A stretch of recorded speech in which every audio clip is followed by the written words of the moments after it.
Democrat Zohran Mamdani has become the elected mayor of New York City. The 34-year-old will become the city's youngest leader in generations and its first Muslim mayor. The victory caps a meteoric rise from little-known state lawmaker to one of the country's most influential figures. Mamdani, a self-proclaimed democratic socialist, said that his victory was a step toward defeating President Donald Trump. During his victory speech, Mamdani also thanked his supporters and promised radical change for the U.S.'s largest city. New York, tonight you have delivered a mandate for change, a mandate for a new kind of politics, a mandate for a city we can afford, and a mandate for a government that delivers exactly that. On January 1st, I will be sworn in as the mayor of New York City.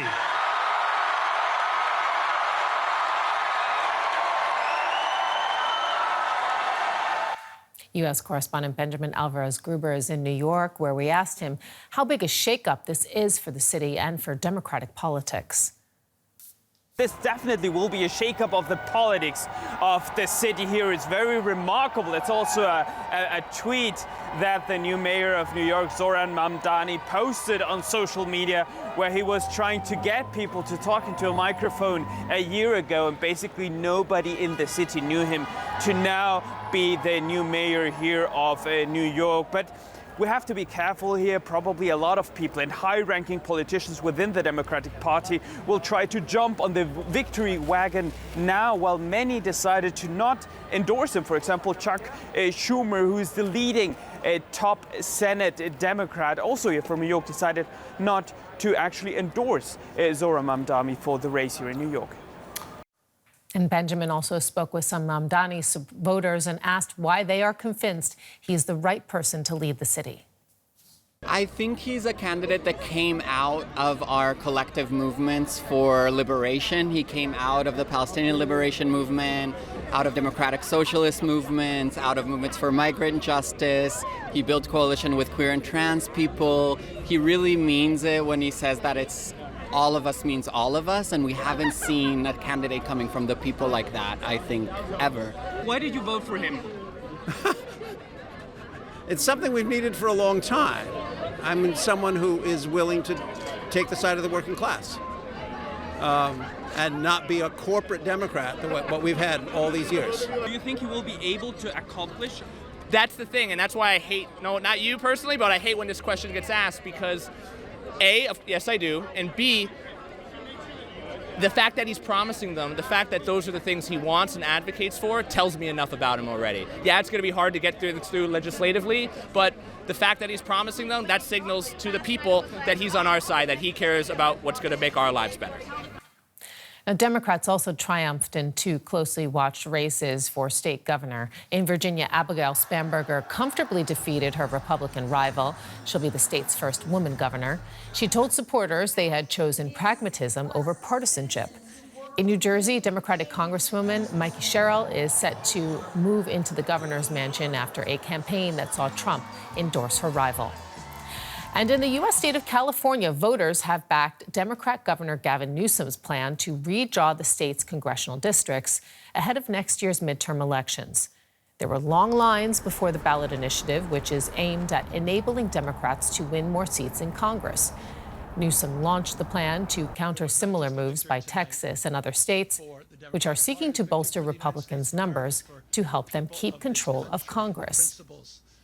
Our founding fathers lived. So let's unpack all of this with Tyson Barker. He is a non-resident senior fellow at the Atlantic Council and joins us here from Berlin.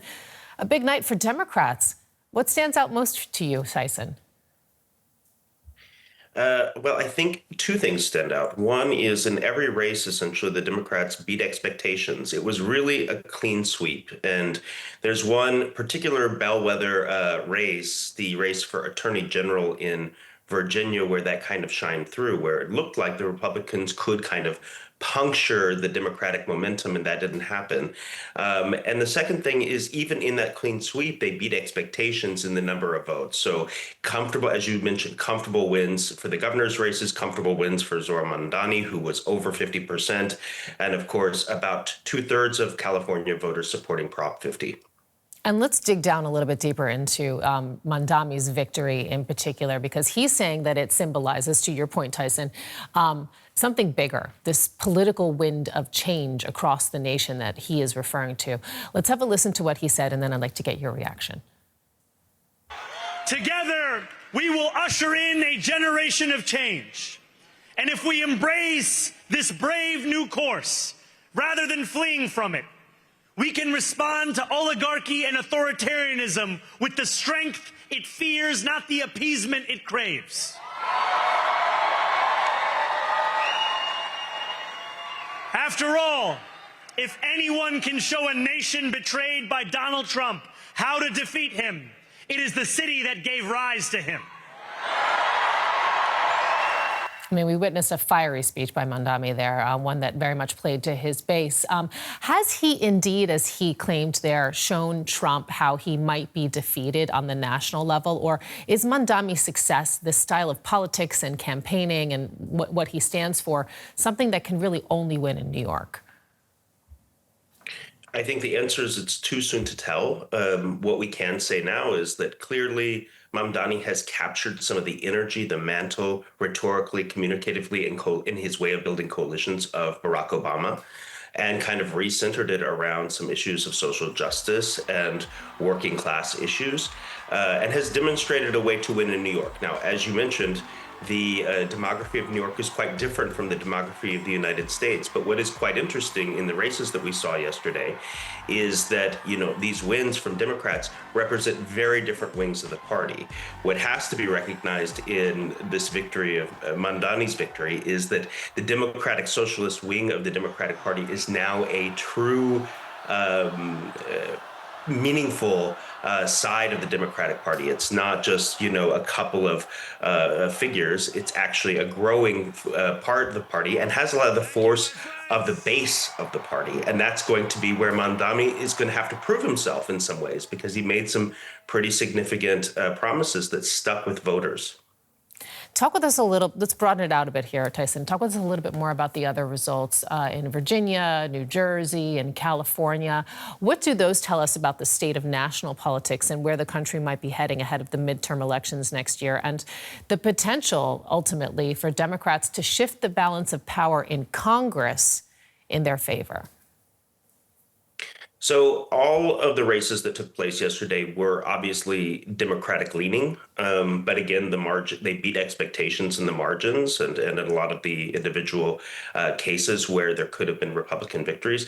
The two most interesting for next year's election, aside from the kind of mood music in the American population, which clearly says there's a rebuke of the Trump administration, is the fact that they're setting up for a pitched fight on gerrymandering, on redistricting for the House of Representatives. So the ballot measure in California was basically to redraw districts to give the Democrats 5 additional districts to counteract what Texas has done at Trump's behest, to give Republicans around 4 extra GOP seats in the House of Representatives.